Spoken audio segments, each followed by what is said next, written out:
this is also some of them tell the story before, but I told it again tonight. I've obviously changed some of the names and places and stuff. Just in case any of my family visitors, it's like, this is a story, and it's from Scotland, part1. And as you all know, in 1939, the Great War that broke out in Europe and then spread around the world. And in Glasgow, when the war broke out, all the men in Glasgow joined up. Every single man. There was no problem trying to recruit them, they all joined up. There were some men who joined up because they were anti-fascists and they missed the Spanish Civil War, so they were going to go and kill fascists. And other men joined up because, sure, they liked fighting and they were going to get paid to fight and kill people. And there was other men who were up for the adventure, and other men who were just scummed with a house full of wains and women and they just wanted to get a bit of peace. Always would give them peace. And they left. And the thing was, it wasn't just men that left, it was boys left as well. These lads, 14, 15 years of age, the recruiting sergeant, didn't give a damn, they all joined up. They were all showed how to be a soldier. And to be a soldier was very, very simple. They learned how to polish your boots, and point a gun, and follow orders. And that was it. They learned how to do that, and then they were sent off to Europe. And when they got off to Europe, they discovered that being a soldier was not an adventure. It wasn't fun. In fact, actually being back at home with the wife and the wains would be a bit more fun. And they found that when they were out there, it was a very bloody and awful affair. You'd be going out to the front lines, and to survive there, you'd have to dig holes in the ground like animals, called foxholes. You'd have to cool down the foxhole, those bombs and screaming, and the noise of bullets all around you. And you'd have to cool down there in the front line. And even if you're not in the front line, you weren't safe. You'd be miles and miles away from the front line. You'd be maybe going through a field during the day, and the most beautiful field, it was summertime. You could smell the pollen and you could see birds moving. And you could be thinking to yourself, Jesus, if Jessie from home was here and asked me to marry me, she'd say yes in the spot. And you'd be walking through this beautiful field, and there'd be a line of you, and there'd be a couple of guys at the front. You'd be walking there and thinking, how can this be warm and there's so much peace here? And the next thing, bang! And a guy's 10 feet in front of you would be gone, you'd got a cloud of smoke, and all that left of them was a red smell in the air you'd have to walk through and breathe through. And all this began to slowly change the men that joined up. And worse than that, there was these two fellas that came to Glasgow, and one was called Pete and one was called Charlie, and he was in the middle of all this, all the bombs, and all the mines, and all the terrible things. And Pete kept Charlie straight, and Charlie kept Pete straight. And they went through all this, but it began to change slowly. And all the lads around them from Glasgow began to change slowly as well, and they could see it. There was one fella who was out patrolling with a big fella, and he talked to Pete and Charlie one day, and they were behind the hedge, and he said, Pete, Charlie, I can't see you. And they looked at him, they thought he was joking, but sure, there was not a mark on him, and he went blind. There was another fella that knew. One day he woke up and he was screaming and screaming and screaming. They would open and ask what was wrong. He said his feet were burning. They took the boots off him and there wasn't a mark on his feet. He was taken away from the war as well. And this is how the war gradually seeped into people. And the worst part of it was the hypocrisy of the war. As well as all these young lads in Glasgow and all other parts of the world were out there in the front lines, they knew that the generals and the majors were nowhere near them.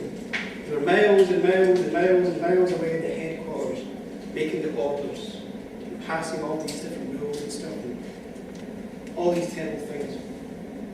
And they also knew that these majors and generals, when they liberated an area, they loved to celebrate. They would get them to celebrate, they'd run out to their town, and get the mayor from the town, the best folk in the town, and take over a castle or a hotel, and have a great celebration, and be on all the newsreels and be sent back home. We've liberated this area, a big party.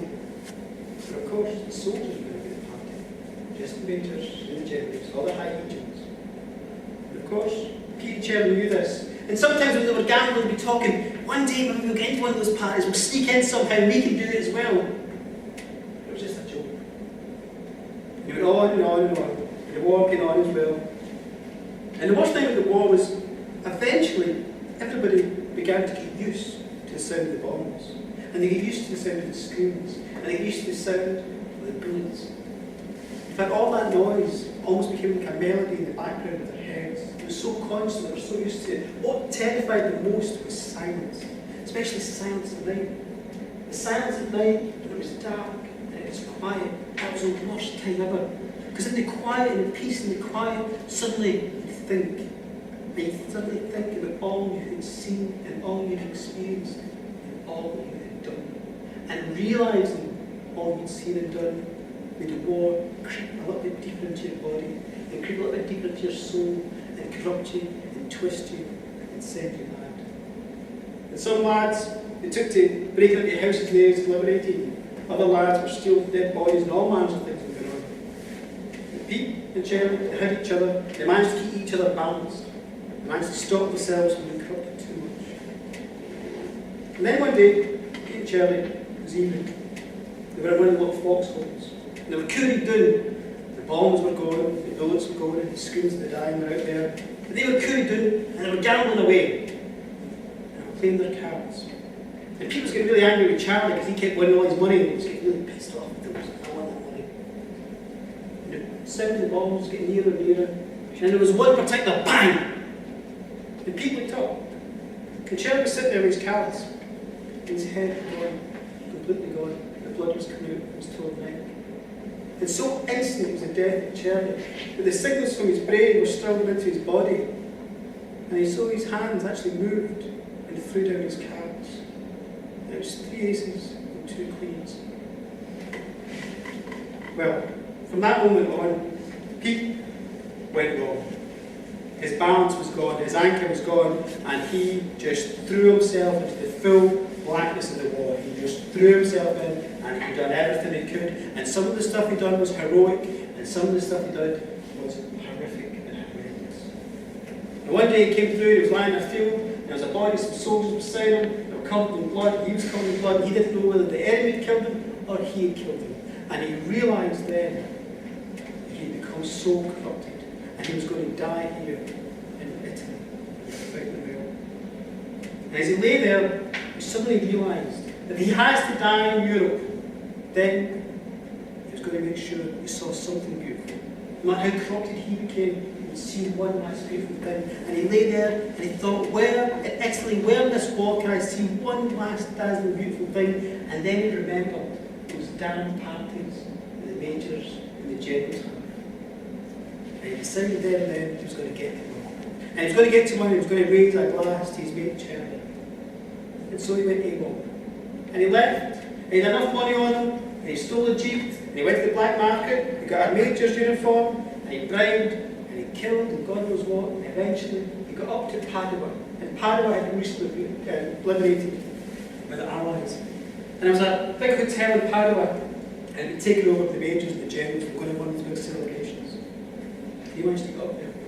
And he got in the line in front of this hotel with his major's uniform, feeling bold and gallus. And up he went, and he got up to the door there, and he realised he had to pay to get in as well. And he put his hand in his pocket, he'd have lasted the money with him.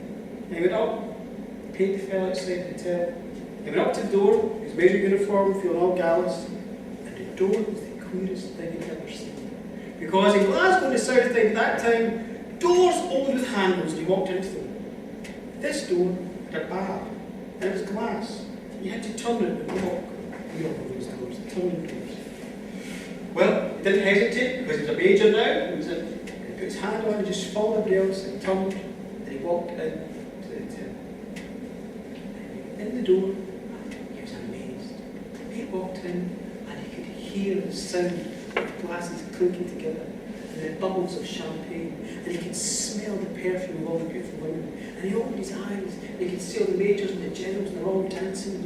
There was waiters there was food, there was champagne. It was the most amazing thing ever. And he found himself a seat and a table and he sat down and he just looked at it all. He didn't have any money. He couldn't buy any dances or buy any food or buy any champagne. But he could sit there. This was it. The one time in his life was going to see something absolutely dazzling. He sat there and he took it all in.